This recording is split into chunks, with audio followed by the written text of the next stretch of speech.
ladies and gentlemen, and also still continuing in the Starbow Cup. Now, I believe this one is actually a best of 3 as we get into this. If I am incorrect, then ignore the little score down there in the lower left, but I believe round 4 is best of 3, so we'll assume that's the case for now. Anyway, spawning in the southern location here on Starbow's Python, brand new map. It's going to be the yellow Terran player, Anathema. And I like this map already because, like, you can actually go to the edge of the map. I'll talk about that more in a second. But his opponent to the north is going to be the blue Terran player. We just saw him come out of a game victorious, Alphasquad. Now, if any of you are curious what's going on, make sure you hit exclamation mark on the brackets to take a quick peek at what's going on, where people are seated, who's playing against who, etc. But we're just following the games we can. It's been a little bit of a rough start and a little bit of a disorganized amount of walkovers going on. But that being said, we're still going through the brackets at a fairly good pace, so not going to be here for 9 hours by any means, but getting some good games out of this one way or another. TVT has recently become my favorite Starbow matchup, as we watched Innovation versus Realm put on some amazing games at the Starbow Invitational, and I know the potential's there for some really cool stuff. But we'll explore the map together here in a second, as they both missed out the same base first. I want to give a quick, again, talk to StarbowMod.com. Shout it out. You guys should absolutely check out that website. They've got their own ladder for Starbow set up. That's what seeded players and created points and allows people to compete today. So, again, these are not people who just picked up Starbow out of the blue. These are people who've been playing the Starbow ladder and competing competitively.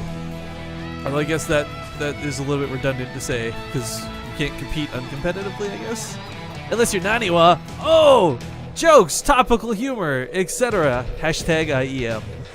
But I mean, for now, again, StarbowMod.com is going to be your best resource for checking the ladder, playing the game. I do want to remind you guys, too, if you don't have StarCraft 2, if like, you're just turning on the stream randomly or watching a VOD for no reason, like, Starbow is free, because you download StarCraft through the arcade for free, and that's where Starbow is hosted. So if you've ever wanted to play this game, or you say, you know what, screw that, I can play better than that guy, you should absolutely give it a shot. And, of course, sign up at StarbowMod.com. Or not sign up, I guess, so much. It's just go check it out. But anyways, enough about that. We got a Reaper coming out here rather quickly out of Alphasquad. This is something not at all common in the TVT matchup right now. Whoa, what's going on with my mouse? Okay, sorry. The cord slipped a little bit. Anyways, Reaper's going to give chase to this SUV. We'll actually pick it off. First blood. Reapers have a really cool upgrade that I think BCQD is literally the only player I've seen utilize, where when you get the elite Reapers, they can put down these cluster bombs, and oh my god, Alphasquad, you just became a favorite in my books. He's gonna go for the elite Reaper training.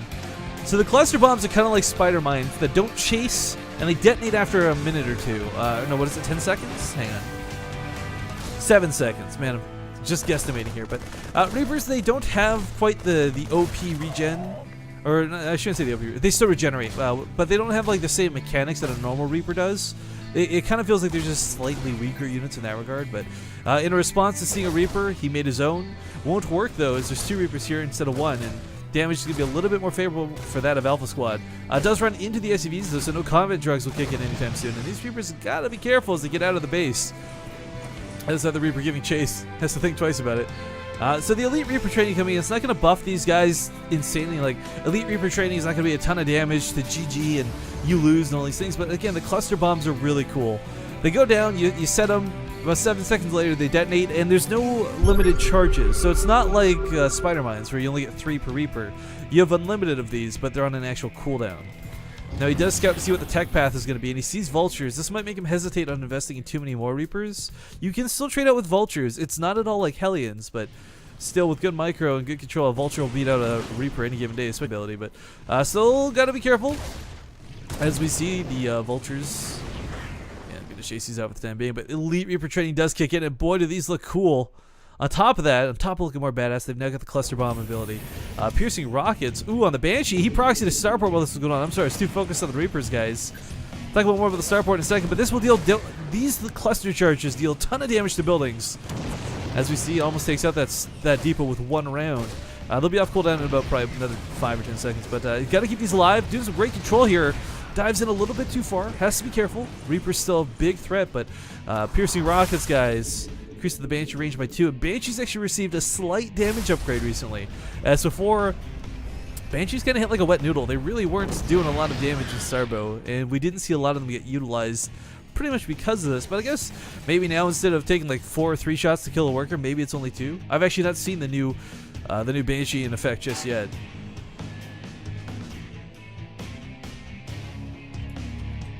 Oh, is the Starbow command not working? I thought we set that up. Oh, there we go. Yeah, it's just lagging out. Or not lagging out, but lagging behind. Anyways, 4 Reapers going to be a big thing to worry about. And as we see cluster charges going down in the mineral lines, these SCVs might just end up taking some big hits here. Anathema going to take huge damage. Monster kill! Loses almost all of his workers in a terrible instant. Now Anathema has to bank on this Banshee doing damage. The problem is there's turrets down. And Alphasquad.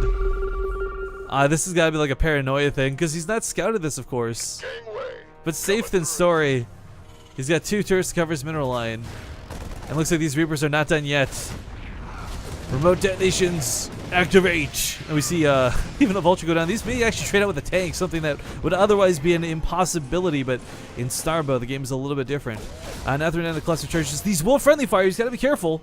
The G4 charge, that is.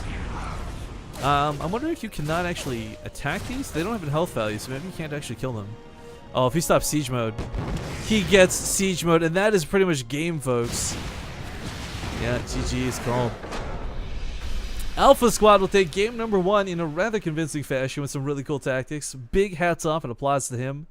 Ace TC, if you will.